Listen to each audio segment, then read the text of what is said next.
Please please আমার চ্যানেলটাকে subscribe করুন বন্ধুরা, প্লিজ। স্বাগত আমার এই বাংলা রান্নাঘর উইথ শেরিনার চ্যানেলে। দেখুন, আমার আজকে একটা ছোট্ট কাতলা মাছ নিয়ে এসছে। শরীরের পক্ষে ভালো, ছোট মাছ খাওয়া, ওই জন্য ছোট মাছ নিয়ে এসছে। এই মাছটা আমি ভালো করে ঘষে পরিষ্কার করে নিয়েছি, মানে ভালো করে পরিষ্কার করে ধুয়ে নিচ্ছি। আপনারা দেখুন এই মাছটা দিয়ে আমি আজকে কি রান্না করব, আপনারা দেখতে থাকুন। দেখুন, মাছটার কলাশি টলাশি ভালো করে ধুয়ে নিচ্ছি। আমি আজকে এই পুঁই শাকটা এইভাবে কুটে নিয়েছি। পুঁই শাকটা প্রথমে আমি পানি দিয়ে সিদ্ধ করে নেব। কচু দিয়ে পুঁই শাক দিয়ে রান্না করব। আমি কচুটা ধুয়ে নিই, ভালো করে ধুয়ে নিই। আর আজকে আমি এই ডাঁটার তরকারি করব।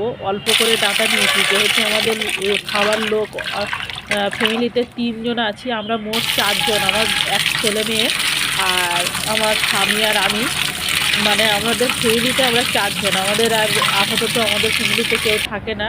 আমার ভাসুররা অন্য অন্য সব সেই ফ্যামিলি আলাদা। তা ওই জন্য আমার ছেলে হোস্টেলে থাকে, মেয়ে বাড়িতে থাকে নার্সিং করে, কিন্তু মেয়ে দূরে থাকে বলে ওই জন্য প্রত্যেক দিন যাওয়া আসা করে, ও সময় পায় না একদম। তা আমি প্রথমে মানে তেল দিয়ে নিয়ে তার উপরে পেঁয়াজ ঝালটা আমি ছেড়ে দিয়েছি। দেখেছেন বন্ধুরা, আমি খুব অল্প তেলে রান্না করি, তেল পরিমাণ আমি খুব কম খাই। মানে কি বলবো, ডাক্তারি মতো কম খাওয়া ভালো। এখন মানুষের সবারই রোগগ্রস্ত শরীর, কোলেস্টেরল বেশি আর হেলদি, মানে ডাক্তারি মতে আপনি যদি চলতে চান, তা তেলটা অবশ্যই আগে ডাক্তারের কাছে গেলে বলবে তেল কম খান।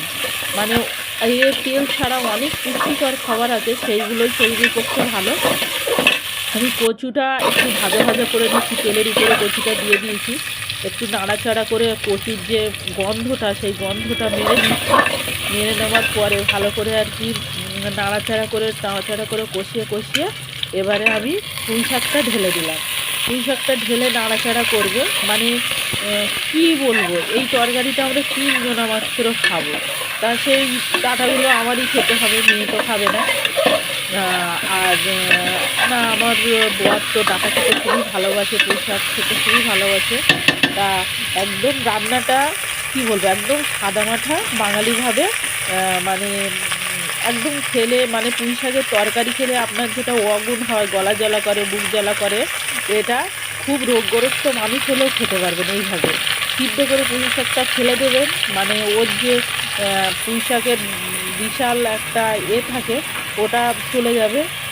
আর আমি হলুদ, নুন আর গুঁড়ো মরিচ, মানে বাড়িতে গুঁড়ো করার যে মরিচগুলো, মানে আমি সব তরকারিতে আমার এই গুঁড়ো মরিচ দিতেই হয়, না তো আমার ভালো লাগে না।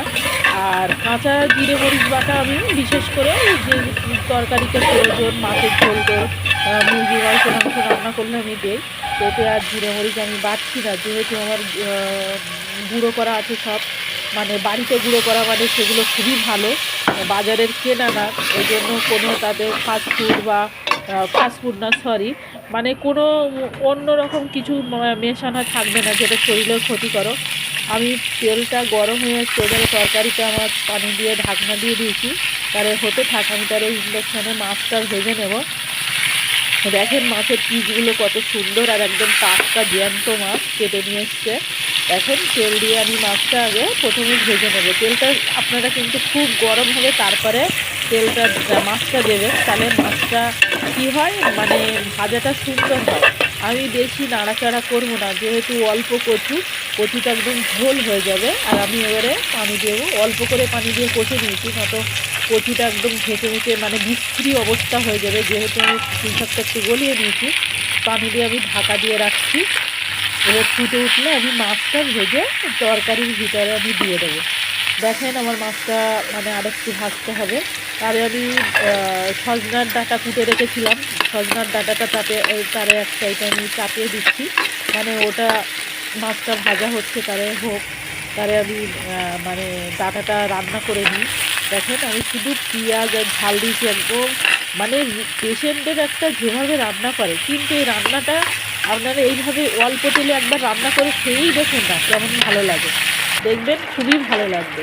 এত অল্প তেলে ভিডিও করে এরকম আমি চোখের খুবই কম পড়ে, কিন্তু আপনারা এইভাবে রান্না করে দেখবেন। হলুদ আর এই যে আপনাদের বললাম জিরে মরিচ, যেটা বাড়িতে গুঁড়ো করে রাখি, ওটা দিলাম, লবণ দিলাম, আপনারা চাইলে এতে একটু অল্প জিরে বাটা দিতে পারেন। জিরে বাটাটা দিলে কি অল্প আলাদা একটা ফ্লেভার এনে দেয়।